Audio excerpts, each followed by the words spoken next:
जय माता दी दोस्तों, स्वागत है आप सभी का एक बार फिर से। माँ भगवती की कृपा आप और आपके परिवार पर सदा सर्वदा बनी रहे। दोस्तों, यदि आप अपनी लाइफ में नया कुछ सीखना चाहते हैं तो चैनल को सब्सक्राइब जरूर करिएगा। दोस्तों, अभी तक आपने जाना कि हल षष्ठी या हरछठ व्रत क्यों किया जाता है, किसके लिए किया जाता है और इस व्रत को करने से क्या फल मिलता है। यदि आपने ये वीडियो नहीं देखा है तो इसका लिंक डिस्क्रिप्शन में है, आप देख सकते हैं। आज के वीडियो में हम जानेंगे हल षष्ठी या हरछठ में सुनी या कही जाने वाली 6 कथाएं जिसके बिना व्रत पूर्ण नहीं होता है। तो आइए जानते हैं हरछठ की 6 कथाएं। लेकिन इससे पहले आपसे रिक्वेस्ट करती हूँ कि वीडियो को लाइक करिएगा, दोस्तों को शेयर कर दीजिएगा और अगर आपने अभी तक चैनल को सब्सक्राइब नहीं किया है तो चैनल को सब्सक्राइब करके बेल आइकन जरूर दबाइएगा। दोस्तों, पहली कथा। एक बार गणेश जी एक छोटे से बालक का रूप रखकर गांव में इधर उधर एक चम्मच में चावल और एक चम्मच में दूध लेकर घूम रहे थे कि कोई मेरे इस दूध और चावल की खीर बना दे, मुझे बहुत भूख लगी है। जो भी देखता कि चम्मच में दूध और चावल तो वो हंसी उड़ाता और गणेश जी आगे बढ़ जाते। ऐसे करते करते वो पूरे गांव में घूमे, लेकिन किसी ने भी उनके उस दूध और चावल की खीर नहीं बनाई। फिर एक बुढ़िया मिली। उसने जब देखा तो उसको उस बालक पर दया आ गई और उसने कहा कि बेटा, मैं तुम्हारे इस दूध चावल की खीर बनाऊंगी। तो गणेश जी ने कहा कि माँ, एक बहुत बड़ा सा बर्तन ले आओ जिसमें ये दूध चावल डालेंगे। बुढ़िया अचंभित हुई। उसने सोचा कि इतना एक चम्मच दूध और चावल और उसके लिए ये बालक बोल रहा है कि एक बहुत बड़ा सा बर्तन ले आओ। लेकिन फिर भी बुढ़िया कुछ नहीं बोली और जा करके उसने एक बहुत बड़ा सा अपने घर से बर्तन ले आई।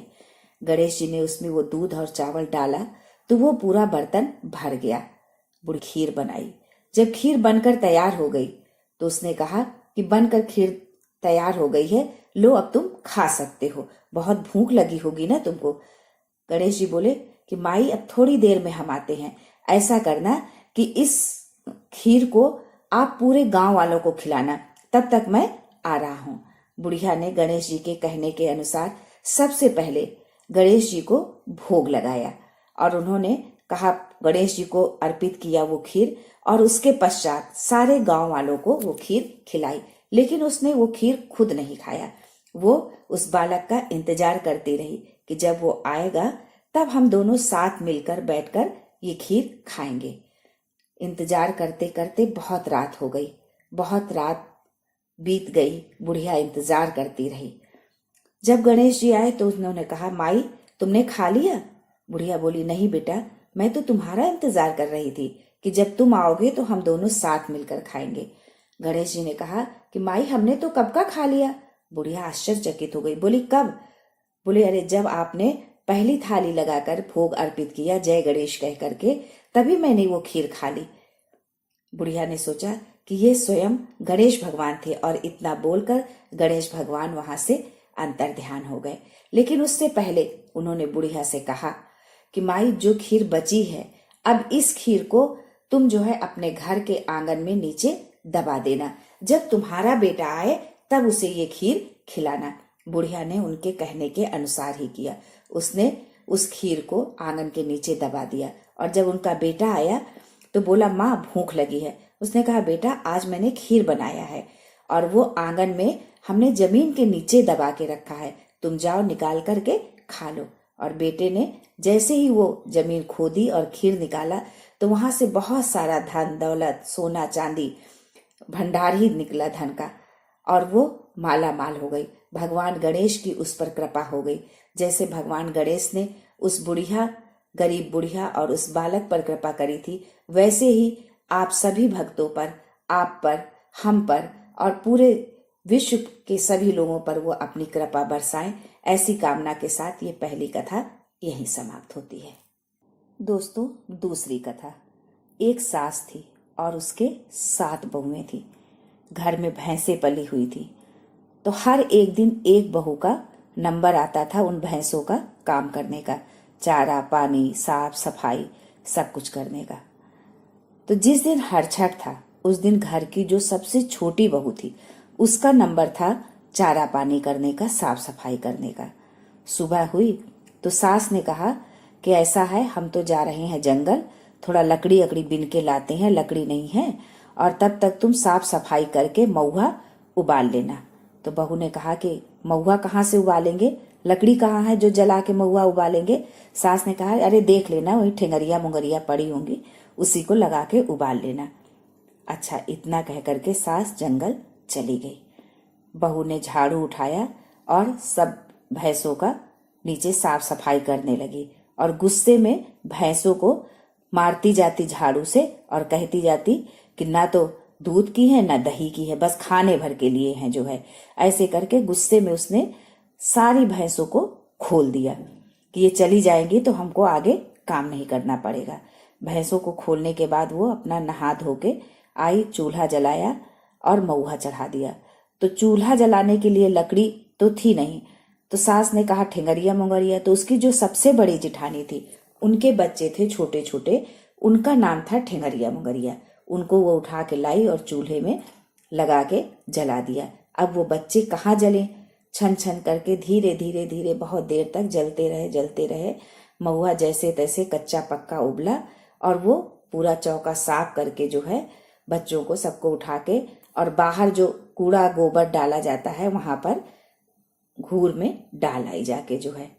सास उधर जंगल से जब लकड़ी वकड़ी लेके लौटी तो आगे चली तो देखा कि वो भैंसे सब इधर उधर आंसू बहा रही हैं, रो रही हैं। तो भैंसों से देखा कि अरे आज त्योहार के दिन बताओ सब भैंसों को खोल दिया, ना दूध निकाला ना कुछ। और कोई बात दूध लेने आए, दही लेने आए, तो त्योहार के दिन किसी को मना करो, ये अच्छी बात नहीं है, लड़के का त्योहार है, सबके लिए बच्चे हैं। तो ऐसा कह के बड़बड़ाती जाती और भैंसों को वहां से लेके आई। जब घर के पास पहुंची तो उसने देखा कि वो जो ठेंगरिया मुंगरिया थे, जो बड़ी बहू के बच्चे थे, वो वहां घूर में मिट्टी में खेल रहे थे। तो कहा बोलो, अभी तक तो भैंसों को ही देखा कि बाहर निकाला है, सबको खोल दिया, अब बताओ बच्चों को भी बाहर निकाल दिया। अजीब औरत है जो है। और हर छठ के दिन पत्ते पे रख करके दही चाटा जाता है।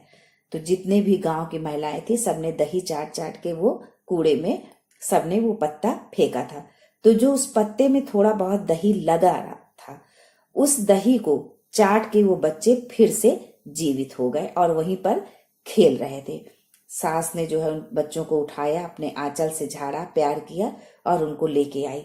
घर के दरवाजे जैसे ही पहुंची तो वो नाराज होने लगी, बड़बड़ाने लगी कि बताओ आज त्योहार के दिन भैंसों को भी खोल दिया और भैंस तो भैंस, इन बच्चों को भी घर से बाहर निकाल दिया।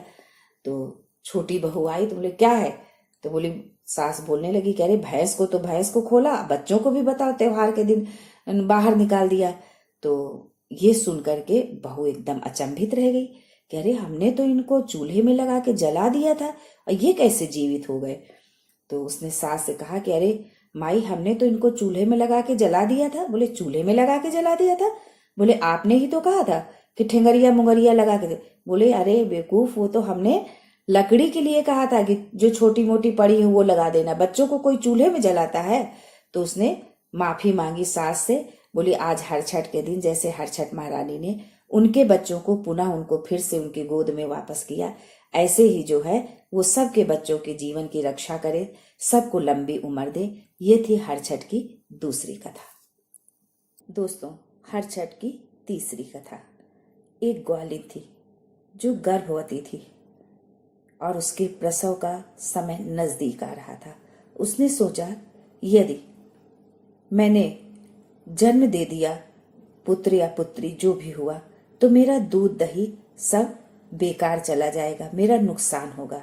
ये सोच करके उसने दूध दही की मटकी अपने सिर पर रखा और गांव पर बेचने के लिए चल दी।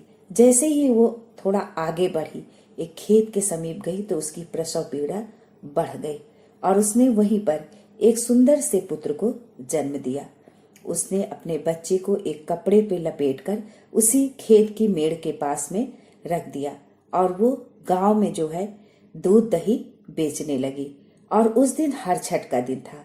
हर छठ के दिन भैंस के दूध दही का ही सेवन किया जाता है, गाय का नहीं। पर उसके मन में लालच था। उसने सोचा यदि गाय का बताऊंगी तो कोई इस दूध दही को नहीं लेगा। उसका दूध और दही दोनों गाय और भैंस का मिला हुआ था, पर उसने सबसे झूठ बोला कि ये भैंस का ही दूध दही है और पूरे गांव में बेच करके वो दूध दही बेचती रही। इधर किसान एक खेत में हल चला रहा था और हल चलाते हुए उसके बैल जो है बिचक करके जो है मेड़ पर आ गए। मेड़ पर आने से जो है हल की जो नोक थी वो उसके बच्चे के पेट पर लग गई और वो बच्चे की उसकी मृत्यु हो गई। ये देखकर किसान को बहुत दुख हुआ और उसने वही झरबेरी का पेड़ था उसके कांटे से उस बच्चे को टांके लगाए और पुनः उसे कपड़े पर लपेट करके रख दिया। ग्वालिन जब दूध दही बेच करके वापस आई तो उसने अपने पुत्र को मरा हुआ देख करके वो समझ गई कि आज हरछठ के दिन जो मैंने सब व्रती महिलाओं को झूठ बोला है, मैंने उनका व्रत खंडित किया है, उसी पाप का ये फल हमको हरछठ माई ने दिया है। वो पुनः गांव में गई और वहां जाकर उसने जोर जोर से चिल्ला कर सबको बताया कि मैंने लालच बस ऐसा झूठ बोला था कि ये भैंस का दूध है। ये जो भी दूध दही था ये गाय और भैंस दोनों का मिला हुआ था। सभी अपने अपने घर से बाहर निकल आए और उसकी उस करुण वेदना को सुन करके सब ने उसको दिया कि हरछठ माई तुम्हारे बालक की, तुम्हारे पुत्र की रक्षा करे। ऐसा कह करके जब वो वापस लौटी तो उसने देखा कि पलाश के पेड़ के पास उसका बच्चा खेल रहा था, हंस रहा था। हरछठ माई ने उसकी सुन ली, उसके पुत्र को पुनः जीवन दान दिया। जैसे उसके पुत्र को पुनः जीवन दान दिया, उनकी रक्षा करी, वैसे ही आप सबके पुत्रों की हरछठ माई रक्षा करे, उनको जीवन दान दे और उनकी लंबी उम्र करे। इसी कामना के साथ ये हरछठ की तीसरी कथा यहीं समाप्त होती है। दोस्तों, आज के लिए बस इतना ही। मिलते हैं अगले वीडियो में हरछठ की आगे की कहानी के साथ। तब तक के लिए जय गणेश, जय छठी माई की।